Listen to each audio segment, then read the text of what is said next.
Agora, é um país que tem uma série de restrições, né, em relação a quem sai do chamado mundo ocidental e vai para lá, né? Não é dos mais rigorosos com relação às vestimentas das mulheres, existe uma flexibilidade maior em relação a países como a Arábia Saudita, por exemplo, mas a gente vê muitas vezes as mulheres, toda hora a gente vê por lá, as mulheres com o niqab, aquele lenço no rosto, não é a burca é uma outra coisa, uma tela que fica no rosto. Com burca eu não vi lá, até me disseram que quem usa as burcas são aquelas senhoras, assim, as avós, que ficam reclusas em suas casas, que ninguém vê, usam uma burca. Foi o que me explicaram as pessoas de lá, mas nas ruas você vê isso, depende muito da família que é mais tradicional, o marido, né?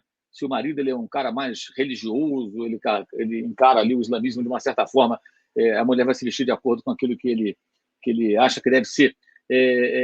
Mas não tem bebida alcoólica, não há tolerância com homossexuais, pelo contrário, há uma intolerância. E aí você tem um evento, né, que é um evento plural, a Copa do Mundo, né, porque você tem países de todos os cantos do planeta.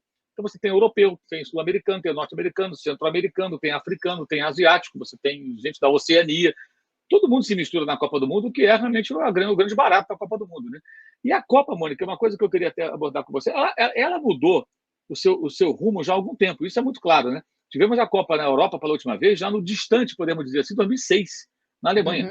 Depois disso, a Copa foi para a África do Sul, para o Brasil e para a Rússia. Esses três países, no ranking da Transparência Internacional, aparecem no grupo dos mais corruptos. O ranking é o contrário, né? Eles aparecem lá no número 100 e alguma coisa.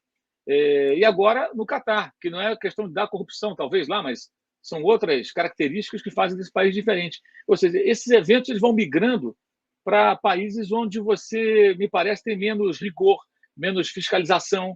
Eu lembro que na Copa da Alemanha, os alemães, por exemplo, em Dortmund, onde tem lá o estádio mítico do Borussia Dortmund, né, com aquela torcida, muralha amarela, aquela coisa toda, a FIFA queria que demolisse o estádio e fizesse um novo.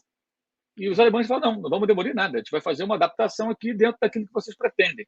O estádio olímpico tem uma ferradura ali, tem uma parte da pira olímpica da Olimpíada de 36, e aquilo é preservado porque foi a Olimpíada do Hitler, né? Eles lembram aquilo, os alemães não querem esquecer, eles fazem questão de lembrar. A FIFA queria que fechassem o anel, ou seja, tirassem, que eles fechassem com cadeiras. E os alemães falaram, não, a gente não vai fazer isso aqui. E tiveram um estádio novo em Munique após um plebiscito, que construíram com dinheiro público o estádio, que hoje é do Bayern de Munique, e comprou o estádio, posteriormente pagou, é o dono do estádio. Depois disso, ou seja, o país europeu tem condições de falar assim, eu quero, não aceito. Para o Brasil, faz tudo o que eles querem, a África do Sul também, a Rússia até mudou um pouco sua postura com relação a temas muito controversos para abrigar o evento.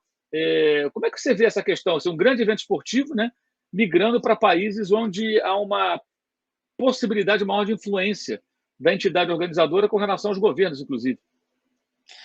Eu acho que claramente tem um alinhamento de incentivos aí, né? Não necessariamente para o lado bom, né? Porque é isso que você falou, quer dizer, na medida em que você tem esses grandes eventos acontecendo, Copa do Mundo, acontecendo em países onde as regras são mais relaxadas, por assim dizer, fica muito mais fácil você,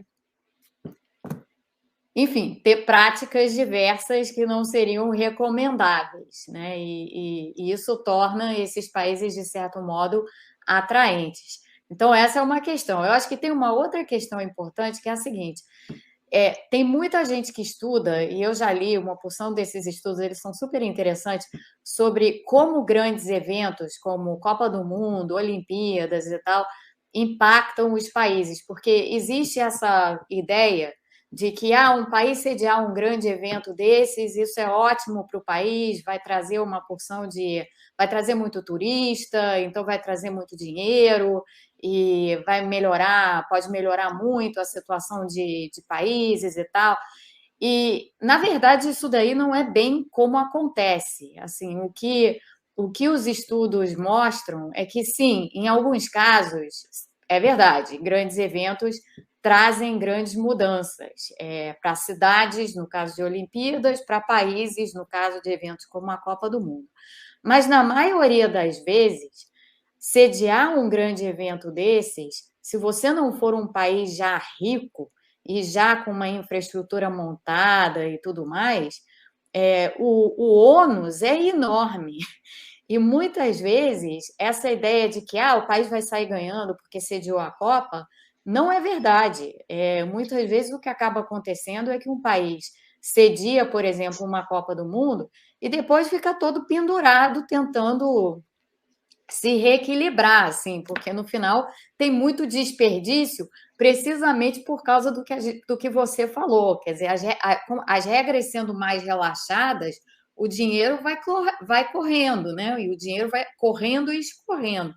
E no final você acaba com um desperdício grande que tem um impacto enorme assim sobre o país. Então, tem um certo empobrecimento, assim, em alguns casos, de países mais pobres e países assim que sediaram, por exemplo, grandes eventos, quaisquer que sejam, precisamente por conta dessas práticas e do fato de eles não terem a infraestrutura e terem que desenvolver toda a infraestrutura, né? No caso do Catar, isso é menos um problema. A primeira parte, a parte de regras relaxadas e tal, isso daí é certamente um problema. Mas a parte, assim, se isso daí vai ser bom ou ruim para a economia do Catar, eu acho que vai ser mais para bom do que para ruim, porque o Catar, mal ou bem, é um país considerado rico, se você olha por qualquer métrica, né? Já Sim. visto o que o país é.